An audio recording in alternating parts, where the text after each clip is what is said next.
Indonesia Corruption Watch atau ICW merilis laporan tahunannya hasil pemantauan tren penindakan korupsi pada tahun 2022 yang ditangani 3 aparat penegak hukum, yakni Kejaksaan, Kepolisian, dan KPK. ICW menyoroti kinerja masing-masing aparat penegak hukum dalam menindak kasus korupsi dengan total kerugian negara sebesar 42,747 triliun rupiah.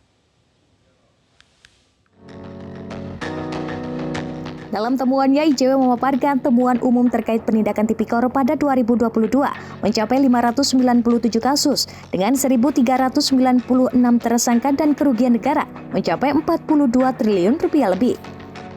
Kasus korupsi mencakup kasus suap dengan besaran 693 miliar rupiah, pungutan liar 11,9 miliar rupiah, dan pencucian uang 955 miliar rupiah. Dari 3 penegak hukum, Kejaksaan Agung menjadi institusi yang menangani kasus korupsi dengan nilai kerugian terbesar, yaitu mencapai 39 triliun rupiah lebih dari 405 kasus dengan tersangka 909 orang.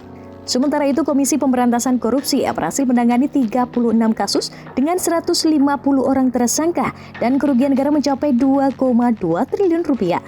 Sedangkan kepolisian berhasil menangani kasus korupsi sebanyak 138 kasus dengan 307 orang tersangka dan kerugian negara mencapai 1,3 triliun rupiah. Dibandingkan tahun sebelumnya, ketiga aparat penegak hukum mengalami peningkatan, dilihat dari banyaknya kasus yang ditangani.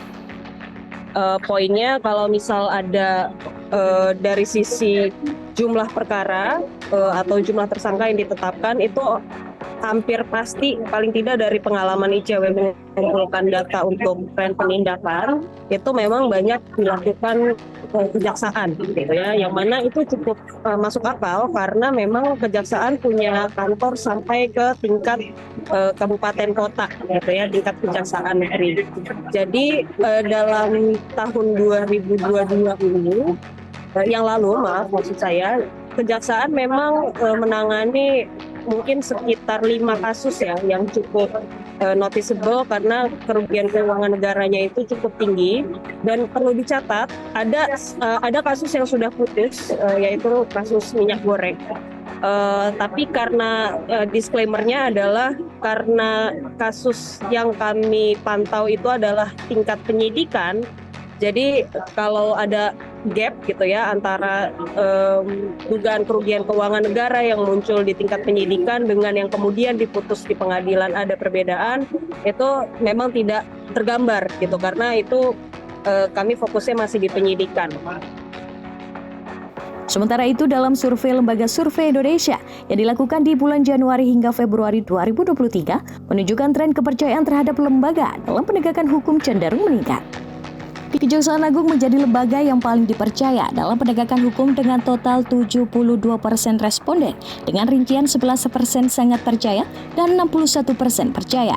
Di bawah Kejaksaan terdapat Pengadilan 71%, KPK 71%, dan Kepolisian 64% responden yang menjadi lembaga yang dipercaya dalam penegakan hukum.